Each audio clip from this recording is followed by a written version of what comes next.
এই দেশ এমন এক দেশ যেই দেশে যখন সূর্য ওঠে তার আগে আল্লাহু আকবার হয়, আর যখন সূর্য ডুবে তখনও আল্লাহু আকবার হয়। ঠিক কি ঠিক না?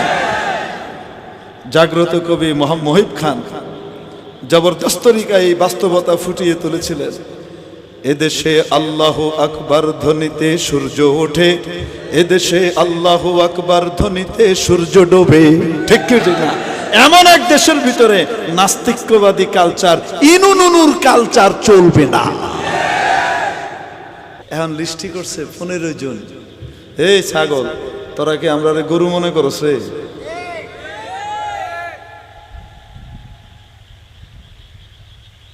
আল্লামা মামুনুল্লাহ আর আল্লামা ফয়জুল করিম সাহেবের সাখাওয়াতেদের গায়ে উঠো, হাত দিয়ে দেখ, আঙ্গুল উড়ায় দেখ, চোখ কোড়ায়। ফাজলামের একটা সীমা আছে। ঠিক কি? আমি যে কইতেছি এটা কি শুধু ঠিক না বাস্তবেও তাই হবে? আরে এখন তো মাধবদের এখানে হইতেছে, শুধু একটু ব্যবস্থা নেওয়া শুরু করো, তারপরে দেহ বাংলাদেশের রাস্তাঘাট থাকে না, অচল হয়ে যায়। ঠিক কিনা বলেন কেন? অতএব একজন আলেমকে, হক্কানি আলেমের সহি কথা নিয়ন্ত্রণ করার কোনো অধিকার পৃথিবীর কারো নাই। জোরে বলুন ঠিক কি ঠিক না? হক্কানি আলেমরা হক কথা বলেই যাবে। এই বাংলাদেশে ইসলাম গৌর গোবিন্দর প্রাসাদ ধসানোর মাধ্যমে আসছে। হযরত শাহ জালাল ইয়ামানী রহমতুল্লাহ আলাইহি এখন ওই বাংলার জমিনেই শুয়ে আছে। এত সোজা নয় যে এই জমিন থেকে ইসলামকে ধাম করে বের করে দেওয়া যাবে। ঠিক কি ঠিক না? এই ইদানিং আবার শয়তানি শুরু করছে। কয়দিন আগে আবার আরেকটা রিপোর্ট তৈরি করে ইসলামী ফাউন্ডেশন থেকে স্বরাষ্ট্র মন্ত্রণালয়ের স্বরাষ্ট্রমন্ত্রী মহোদয়ের সামনে বসে সে নতুন কিছু প্রস্তাব দিছে। সেই প্রস্তাবের ভিতরে যারা ওয়াজ নসিহত করে, আলেম ওলামারা মানুষকে দিনের কথা শোনায়, ইনাদেরকে একটু নিয়ন্ত্রণ করতে হবে, এই নসিহত করা হয়েছে। এবং ওনাদের ওয়াজ যে তারা করেন, এই ওয়াজের উপরে ট্যাক্স বসাইতে গেছে। কি বসাইতে গেছে? আচ্ছা আপনাদেরকে জিজ্ঞেস করি, বলেন তো দেখি, আলেম ওলামারা যে ভাত চাল কিনে, এই কিনার ভিতরে ট্যাক্স আছে না নাই? আলেম ওলামারা যদি কেউ গাড়ি কিনে, তো সেই গাড়ি কেনার সময় সরকারকে ট্যাক্স দিছে না দেয় নাই? সেই গাড়ি যে প্রতি বছর আবার রিনিউ করে, আবার নতুন করে ট্যাক্স দেওয়া লাগে না লাগে না? তাহলে ট্যাক্স যেটা আছে এটা হলো মানুষের সম্পদের উপরে। ঠিক কি ঠিক না? তো সম্পদ যদি কোনো আলেমের থাকে, উনি তো ট্যাক্স দিচ্ছেনই। কোনো পেশার উপরে কোনো সময় ট্যাক্স লাগে? বলেন না কেন? ইঞ্জিনিয়ারিং পেশা, ডাক্তারি পেশা, ব্যবসায়ী পেশা, এই পেশার উপরে কোনো সময় ট্যাক্স আরোপ করা যায়? এত জাহেল, মূর্খ আর অজ্ঞ গাদা। এই জন্য বলছি আমি, মেয়াদ উত্তীর্ণ গাদা। গাদারও মেয়াদ গেছে, টেম্পার শেষ। গাধারা প্রস্তাব করছে ওয়াজ এর উপরে ট্যাক্স বসাইতে হবে। সুবহানাল্লাহ কইবেন না নাউজুবিল্লাহ কইবেন? আর ট্যাক্সের তলায়, এটা হলো শিরোনাম, কিন্তু তলায় যেটা হেডা হইল আসল। সেটা কি? 15 জন আলেমের লিস্ট করছে। কয়জন? 15 জন আলেমের লিস্ট করছে। তার ভিতরে সব দিকেরই কিছু মাওলানা মিলাইছে যে ইনাদের বক্তব্যের উপরে আমাদের আপত্তি আছে, বাকি সবার বক্তব্য ঠিক আছে। ইনাদের বক্তব্য ঠিক নাই। তার ভিতরে বিশেষভাবে 3 জনের নাম বলি। কওমি হালকার ভিতরে 4-5 জনের নাম আনছে। তার ভিতরে 3 জন, আল্লামা মামুনুল হক সাহেব, মুফতি সাখাওয়াত হোসেন রাজি, আর নায়েব আমিরুল মুজাহিদিন হযরত মাওলানা ফয়জুল করিম দামাত বারাকাতুহু। কয়জনের নাম আনছে? 3 জন, আর মাহমুদুল হাসান একজনের নাম আনছে। উনি আপনাদের কাছে অপরিচিত, এই জন্য কইলাম না। আমি অনেক চিন্তা ভাবনা করলাম যে এই 3 জনের নাম প্রস্তাব করছে, ব্যাপারটা আর কোনো আলেম তারা খুঁজে পেল না। সাখাওয়াত হোসেন রাজি তো মিডা মিডা ওয়াজ করে, টকশোর ভিতরে মিডা মিডা কথা কয়, কোনো সময় গরম হয় না। ঠিক কি ঠিক? হ্যাঁ, জঙ্গিবাদ, উগ্রবাদ তো কোনো সময় তাদের ভিতরে নাই। অভিযোগ কি? এনারা কি অন্যায় করেছেন? অভিযোগ হলো এনারা জঙ্গিবাদ, উগ্রবাদ, সাম্প্রদায়িক ওয়াজ করেন, সাম্প্রদায়িকতা উস্কে দিচ্ছেন। অভিযোগ।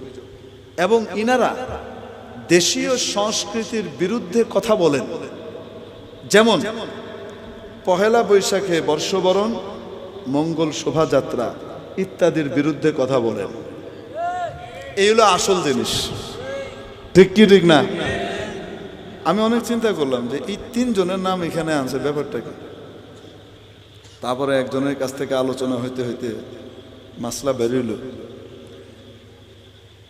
বাংলাদেশে ইসলামকে টিকিয়ে রাখার জন্য যারা খুব বলিষ্ঠ কণ্ঠস্বর ছিলেন, এনাদের মধ্যে যারা বাতিলের বিরুদ্ধে খুব কঠোর ভূমিকা নিতেন এবং তাদের বিরাট অনুগামী লোক আছে বাংলাদেশে, তাদের মধ্যে একজন ছিলেন শেখুল হাদিস আল্লামা আজিজুল হক সাহেব রহমতুল্লাহ আলাইহি, ঠিক কি ঠিক না? ফতোয়া বিরোধী আন্দোলনের নেতৃত্ব দিয়েছিলেন, মনে আছে আপনাদের? ফতোয়া বিরোধী রায়ের বিরুদ্ধে। আরেকজন ছিলেন হযরত মাওলানা মুফতি ফজলুল হক আমিনী রহমতুল্লাহ আলাইহি, ঠিক কি ঠিক না? আরেকজন ছিলেন চরমনাইয়ের হযরত মাওলানা ফজলুল করিম সাহেব রহমতুল্লাহ আলাইহি, ঠিক কি ঠিক না? ইনাদের সামনে ওই জমানায় কোনো তাগুত টিকতে পারে নাই। আমেরিকা, ইউরোপ, ভারত সব মাথা নত করে দিছে যে এগুলোকে পারা যাবে না, ঠিক কিনা? ইনারা চলে যাওয়ার পরে ইনাদের যে বিশাল অনুগামী লোকজন আছে, ইনাদের সামনে ওই একই কথাগুলা প্রতিনিধিত্ব করে যাচ্ছেন শেখুল হাদিস আল্লামা আজিজুল হক সাহেব রহমতুল্লাহের প্রতিনিধিত্ব করতেছেন শেখ মাওলানা মামুনুল হক সাহেব, আল্লামা ফজলুল করিম সাহেব রহমতুল্লাহ আলাইহির প্রতিনিধিত্ব করতেছেন এবং কড়া ভাষায় বয়ান দিচ্ছেন হযরত মাওলানা মুফতি ফজল করিম সাহেব, এবং হযরত মুফতি আমিনী সাহেব রহমতুল্লাহ আলাইহির প্রতিনিধিত্ব করতেছে ওখান থেকে আসলে মুফতি সাখাওয়াত হোসেন রাজি, ঠিক কি ঠিক না? যার কারণে এই তিনটাকে ব্যান্ড করো, টাইট করে লাগাও, তাহলে বাংলাদেশের অর্ধেক মৌলবীদের অবস্থা খারাপ। জন্য কারবার এই হলো দান্দাবাজি। এরা মনে করে আমগো মাথার ভিতরে শুধু ঘাস আর গোবর ভরা, মৌলবীরা মনে হয় কিছু বুঝে টুঝে না। শয়তানি কোন জায়গায় দেখেন? গোড়ায় লাগায়। আপনার নারাজ হইতেছেন? আজকে পয়লা বৈশাখের ওয়াজ এগেলেই হবে, ঠিক কি ঠিক না? ভাল লাগুক আর না লাগুক, ডাকছেন কি লেগা? হাসা কথা কোন লাগবে? কোন লাগবো না? লাগতো না তো কি বললো? এই 15 জনের ব্যাপারে আমাদের আপত্তি আছে, বাকিরা আমরা দেখছি। আসলে লিস্টি বিরাট, কিন্তু এই লিস্টি পেশ করলে পাবলিক ফিডায় মেরে নেবে। বাকি সব হুজুরদের গলায় যেন লাগানো যায়, এটার জন্য প্রাথমিক এটাকে দিচ্ছে। আগে এগুলারে নিয়ন্ত্রণ করি, তারপরে বাহিরে করাম, বুঝছেননি? এরা মনে করে যে আমরা সেই গরুর কিচ্ছা জানি না। গরুর কিচ্ছা জানেননি আপনারা? এক জঙ্গলে 3 গরু ছিল, সাদা গরু, হলুদ গরু, মানে চকলেট কালারের গরু, আর কালা গরু। কয় গরু? 3 গরু ছিল। খুব বিশাল বিশাল শরীর তাদের, মিল মহব্বত তাদের ভিতরে অনেক, চোখা চোখা বড় বড় শিং, বিশাল শক্তিশালী। বাঘ একটা নিয়ত খারাপ হয়েছে, এগরে খাইব। কেমনে খাইব? আগে আয়া খাতির লাগাইছে। কি লাগাইছে? বাঘদের ভিতর থেকে আমি একটু আলাদা, আমি আপনাদের সাথে আছি হুজুর। এজন্য তবলিগ ইস্যুতে সাদ সাহেবকে গালমন্দ আমি টাইট করে করতে আসছি হুজুর। দেখেন, আমরা তো সরল মনা মানুষ, হেরে মুজাদ্দিদ আলফেসানি খেতাব দিয়ে দিছে ফেসবুকের ভিতরে। খাতির লাগাইছে তো, খাতির মাতির লাগাইয়া তারপরে গিয়া একদিন হঠাৎ রাত্রে বলতেছে, কালোটা আর ওই চকলেট কালারের যেটা, এই দুইটারে আলাদা করে বলতেছে বিকালবেলায়, ভাইজান একটা দুঃসংবাদ আছে। কি দুঃসংবাদ? শোনেন, আমাদের বাঘদের সিদ্ধান্ত হয়েছে আজকে আপনাদের উপরে রাতে হামলা হবে, আপনাদেরকে খেয়ে ফেলবে, সমস্ত বাঘরা হামলা করবে। এই জন্যে রাতের বেলা অন্ধকারে একটু লুকায় থাকেন, যেন দেখা না যায়। আর এই সাদাটা থেকে একটু দূরে থাকেন, কারণ অন্ধকারে সাদাটাও দেখা যায়। ওইটা আপনাকে লগে থাকলে আপনারাও ধরা খাবেন। তো কালা গরু, গরু তো গরুই। রাতের বেলা গেছে, তুই একটু আলাদা থাক, আমরা একটু আলাদা, কিছু গোপন কথা আছে, আমরা একটু গোপন কথা কই। গোপন কথা কস না রে দোস্ত, কি অবস্থা, এক লগে কয় না না তুই একটু আলাদা থাক, আমরা একটু কথা কই, তুই এনে ঘুমা। হেরা আলাদা ঘুমাইছে। রাতের বেলায় বাঘ এসে হামলা করছে। কেডা? অন্য বাঘ না, এই দোস্ত।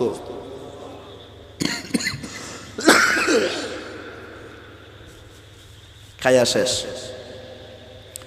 এর পরের দিন সকালে এসে বলে, ভাই কোনো সমস্যা হয় নাই তো? আরে ভাই আপনি যা কইছেন হেডেই তো বাস্তব হয়েছে। হামলা হয়েছে তো, সাদাটারে খাইয়ে লাইছে। ভাই আপনি খুব ভালো, আমাদেরকে যে কি করছেন, নসিহত করছেন। আহারে সাদা ভাই, সাদা ভাই, সাদা ভাই যে বেড়ে গেছে গা। 2-3 দিন পরে কালাডারে আলাদা করছে। ভাইজান আজকে আবার হামলা হবে। তো যেটা একটু উইলদা টাইপের, ঘিয়া টাইপের যেটা, এটারে তো রাতে কিছু না কিছু দেখা যায়, আপনি একটু দূরে থাকেন। আচ্ছা, এই দিন কালাডা হেডারে দূর করে দিছে, সেদিন হেডারে খাইছে। এরপরের দিন কোনো পরামর্শ নাই। দিনের বেলায় তোরা আমি খায়াম, কয়েকজন কালাডার গাড়ে ধরছে। কালাডা তখন কইতেছে, উকিল তো ইয়াউমা উকিল আল আবিয়াদ, আমি সেই দিন ফেটে গেছি গা যেই দিন সাদাটা মরছে। যেদিন সাদাটা মরছে সেই দিন কি করছি, সেই দিনই আমি মরছি। ঠিক কি ঠিক না?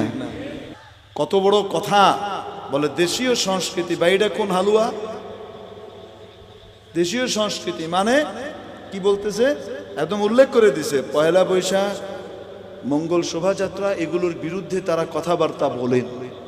মানে আমরা আলেম ওলামা ইমাম সাহেবরা যে প্রত্যেক মসজিদে মসজিদে আপনাদেরকে মূর্তির বিরুদ্ধে অবস্থান নিতে বলি, এই মৃত্যুর বিরুদ্ধে অবস্থান না নিতে বলে আমাদেরকে বলতে হবে আপনারা মূর্তির পক্ষে যান। কি বলেন আপনারা? একদিকে ইব্রাহিম আলাইহিস সালাম, একদিকে নবীজি মুহাম্মদ সাল্লাল্লাহু আলাইহি সাল্লাম, আরেকদিকে পয়লা বৈশাখের ধ্বজাধারীরা। ঠিক কি ঠিক না? আপনি কোন দলে যোগ দিবেন? নবীর পক্ষে না মূর্তির পক্ষে? কোন পক্ষে যাবেন? এই হক কথাগুলো আমরা বলবে না, আলেমরা বলবে না? তাইলে এত সোজা না।